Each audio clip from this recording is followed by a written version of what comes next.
각막 내피세포를 자극을 해서 각막 이식까지 받아야 되는 최악의 경우도 있을 수가 있어서 너무 좁게 됐을 때는 렌즈를 못 넣는 경우들도 간혹 있습니다.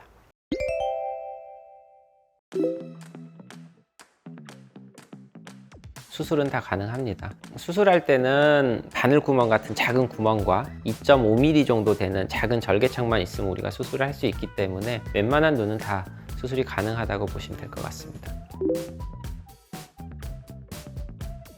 렌즈가 우선 들어갈 수 있는 공간이 충분히 확보가 돼야지만 렌즈 삽입술을 할 수가 있습니다. 어떤 경우에는 라식 못해서 이제 저희 병원에 렌즈 삽입술 받고 싶다고 오셨는데 렌즈 삽입술조차 안 되는 그런 눈들도 아주 드물게는 있습니다. 전방 깊이라고 하는 게 2.8에서 3mm 이상은 돼야지만 부작용이 좀 적다라고 알려져 있어서 전방 깊이가 이 정도 이상 되시는 분들만 수술하는 거를 보통 권장드리고 있습니다.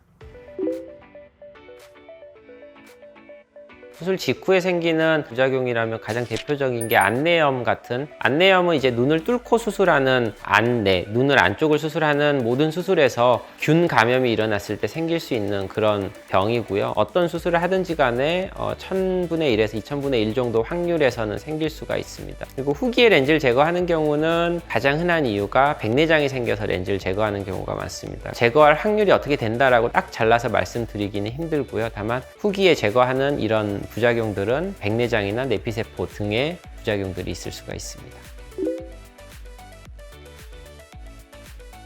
이 홍채를 기준으로 했을 때 홍채 앞쪽에 들어가는 렌즈는 전방 렌즈라고 하고요. 홍채 뒤쪽으로 들어가는 렌즈는 후방 렌즈라고 합니다. 요즘은 거의 후방 렌즈 위주로 사용이 되고 있는 추세고요. 그 이유가 후방 렌즈에 구멍이 생기기 시작을 하면서부터는 후방 렌즈의 부작용이 많이 줄어들었습니다. 그래서 후방 렌즈를 많이 사용하는 편인데요.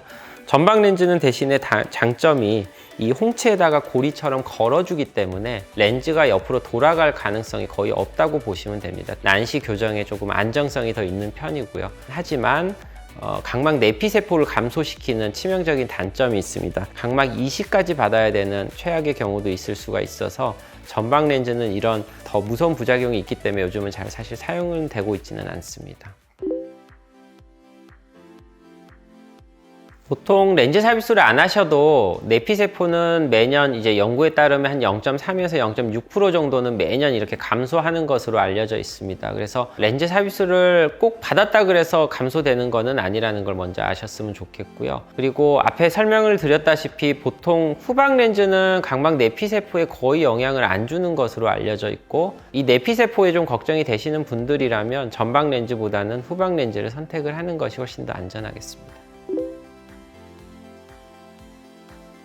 후방 렌즈를 100% 안 돌아가게 할 수 있는 방법은 없습니다. 하지만 렌즈 사이즈를 잘 선택해서 넣는다고 한다면 돌아가는 확률을 아주 많이 낮출 수는 있습니다. 렌즈가 옆에 공간에 비해서 약간 크게 사용이 된다고 하면 옆에서 꽉 잡아주기 때문에 렌즈가 돌아갈 확률이 좀 줄어들게 됩니다. 하지만 렌즈를 너무 큰 렌즈를 사용을 하게 됐을 때는 사이에 너무 껴가지고 앞으로 너무 많이 밀려 나올 수가 있거든요. 그래서 사이즈를 잘 선택을 한다고 하면 후방 렌즈에서도 돌아가는 확률을 좀 줄일 수가 있습니다.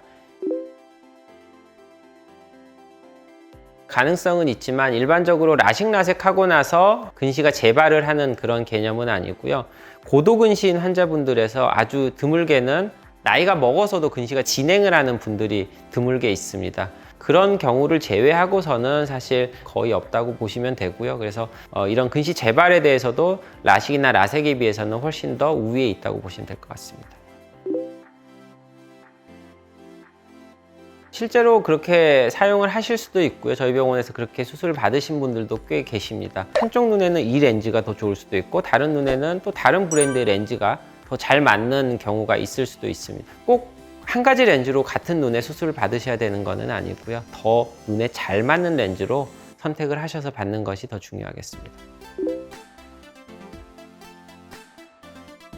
사실 근시랑 난시가 심한 경우에는 라섹이 안 되기 때문에 이제 렌즈 삽입술로 넘어오는 경우들이 대부분이거든요. 근데 렌즈 삽입술로 모든 근시를 교정을 할 수는 없고요. 이 렌즈 만드는 회사에서도 만드는 그 스펙에 한계가 있거든요. 그 이상의 교정량이 필요한 경우에는 렌즈 삽입술을 먼저 해서 최대한 근시나 난시를 줄여놓고 남아있는 아주 적은 양의 근난시는 추가적으로 라섹을 해서 교정을 해주는 경우들이 있습니다.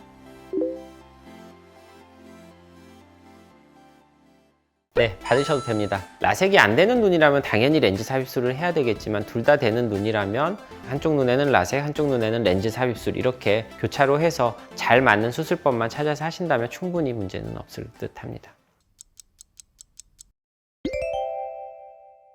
자, 여기까지 렌즈 삽입술에 대한 Q&A를 모두 마쳐봤고요. 이렇게 많이 질문을 제가 모아봤는데도 분명 궁금한 게 많이 있으실 듯 합니다. 추가로 궁금하신 것들은 또 댓글창에 남겨주시면 저희가 다음번에 또 한번 정리를 해서 이런 자리를 마련을 해보도록 하겠습니다.